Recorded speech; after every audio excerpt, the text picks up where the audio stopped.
This is Forgotten Wars.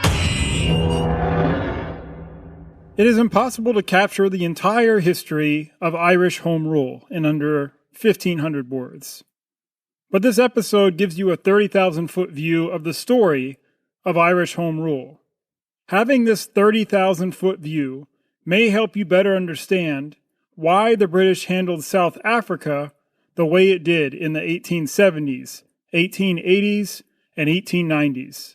This episode owes many thanks to members of the Irish Folklore and History Facebook group, who graciously pointed out holes in the first draft. I want to apologize in advance for when I butcher any names of Irish origin. Feel free to email me at forgottenwarspodcast@gmail.com if you want to give me any pronunciation corrections. Now, let's get on with our bonus episode. Under the British flag, you will have everything you desire. But that flag will continue to fly over the land. Over the land, maybe. Over the people, never. You will see me in the field, fighting for our independence, long after you and your party who make war with your mouths have fled the country. I don't think the Boers will have a chance. Disarm your blacks. Active part of a white man in a white man's war. Civilized war is awful. The Irish Rebellion of 1798 broke out with inspiration from the earlier French Revolution. About a dozen Irish uprisings had been attempted up to this point. Ireland was the only British Empire state to have its own parliament. Ireland and France looked friendly upon each other. British Prime Minister William Pitt believed it was crucial to unite Ireland's parliament with British parliament to make sure Ireland didn't unite with a nation like France to invade England. Irish MPs were bribed by the British to approve this union in 1801. As you can imagine, many Irish were sore about this. The United States had Martin Luther King Jr.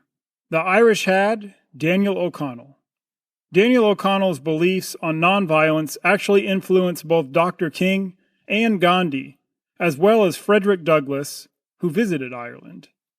O'Connell focused on Catholic emancipation, on getting Catholics their rightful, equal status in government and in the military and in civil society. In April 1829, Catholic emancipation was approved by Parliament. Catholics were finally able to serve as generals in government, even in Parliament.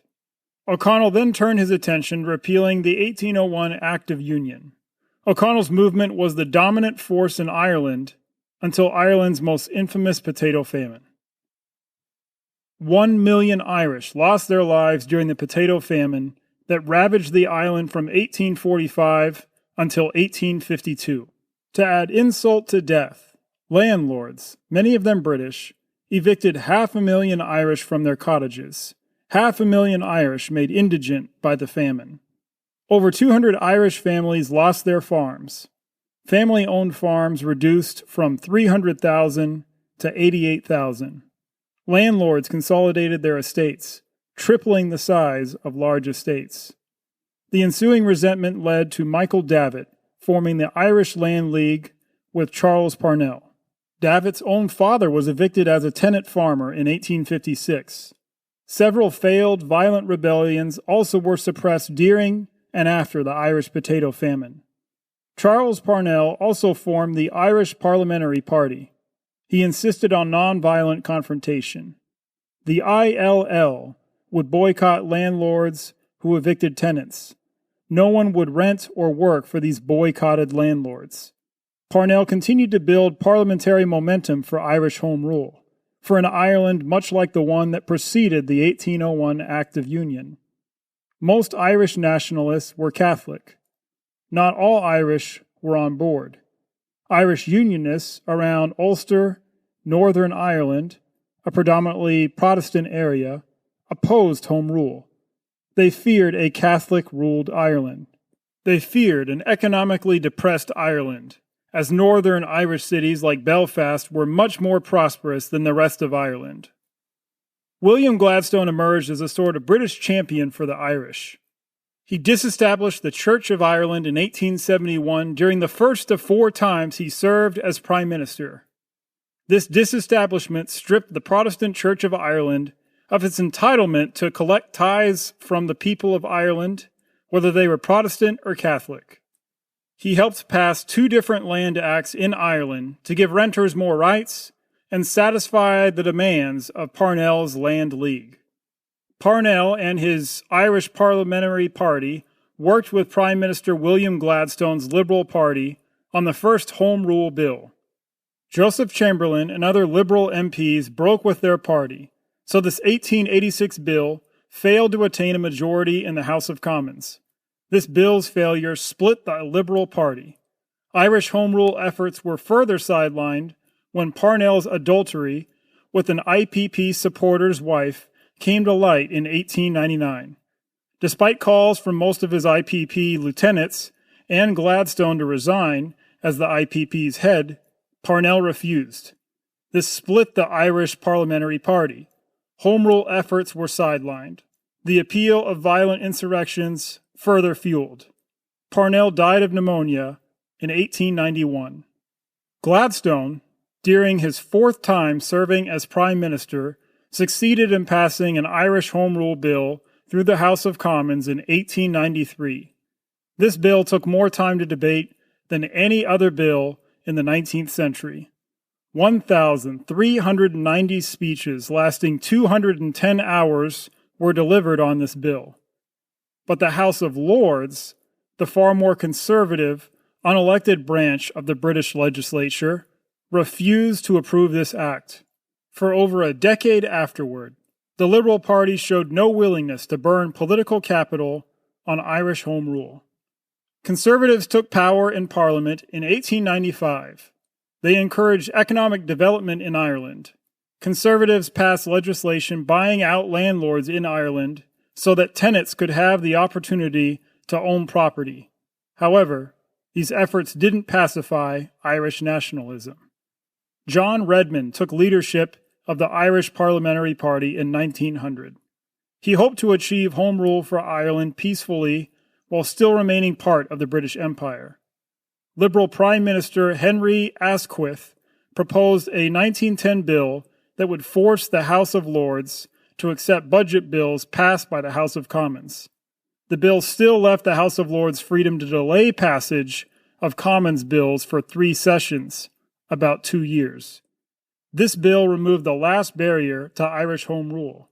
This made Ulster Unionists nervous about being ruled by Dublin Parliament, so they formed a militia to oppose any future Home Rule efforts. Liberal Home Secretary Winston Churchill, recent traitor to the Tory party, would craft a 3rd Home Rule bill in 1912 that would exclude Ulster from the immediate effects of Home Rule. As the passage of a Home Rule bill looked increasingly likely, militias in both Northern and Southern Ireland formed and drilled and tried to smuggle tens of thousands of rifles into Ireland.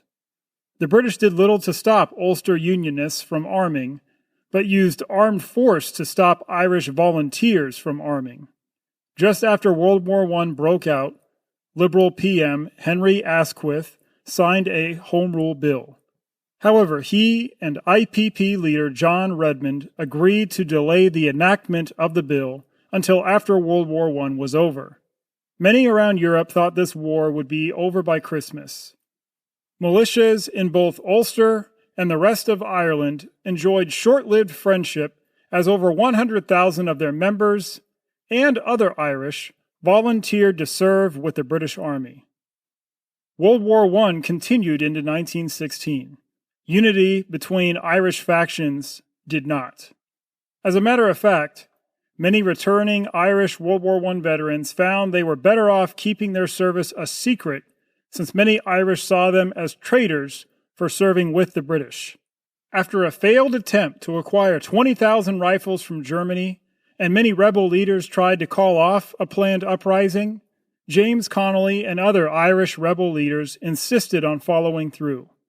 Irish rebels occupied Dublin during the Easter Uprising, but ultimately were outmanned and outgunned by British troops who shelled the rebels into submission by April 29, 1916. Over 3,000 alleged rebels, many were innocent bystanders, were imprisoned by the British. Rebel leaders were executed over the course of 9 days. More Irish turned against the British after these detentions and executions. World War I ended in the Entente victory. Irish soldiers returned. Prime Minister David Lloyd George called a general election just before Christmas 1918.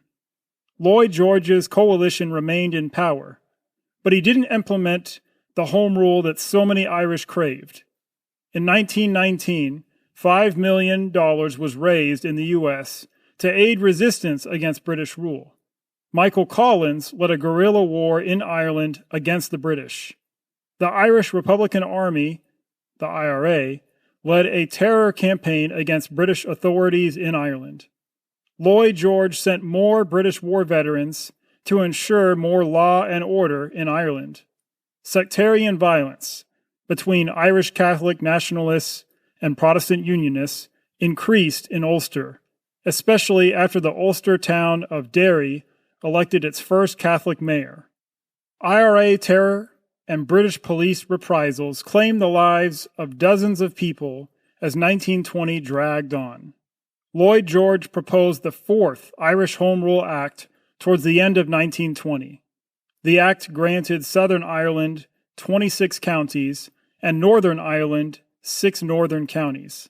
Both would send MPs to Parliament, but also have their own home parliaments in Dublin and Belfast. King George V even visited Ulster, appealing for an end to violence. Fighting between the British and IRA continued until July 1921 as Parliament worked to clarify what Home Rule would look like. Lloyd George's government concluded the Anglo-Irish Treaty in December of 1921. This gave the Irish Free State dominion status in the British Empire, while allowing the 6 counties of Northern Ireland to opt out. Northern Ireland did opt out and remained a part of the United Kingdom. Civil war broke out between anti-treaty and pro-treaty factions in the new Irish Free State from mid-1922 until mid-1923. But Irish Home Rule would endure for decades with relatively minor modifications. If you would like to help keep Forgotten Wars producing and growing, would you do at least 2 of 3 things? First, would you share a link to the podcast with someone you think might enjoy it? Second, if you're listening on Spotify, Google Podcasts, or other providers, will you make sure to like or follow our podcast? If you're listening on Apple Podcasts, would you give us a 5-star rating and write a thoughtful review there? You can even do that while you're listening. Lastly, if you want more from the show, bonus episodes, behind-the-mic access, transcripts and sources, and much more, and you want to support the show, check out our Patreon page at patreon.com/ForgottenWars. That is patreon.com/ForgottenWars. The link is also in this episode's notes. Thanks to those of you who have done one of these things already. Know that you're appreciated. Now, back to our episode.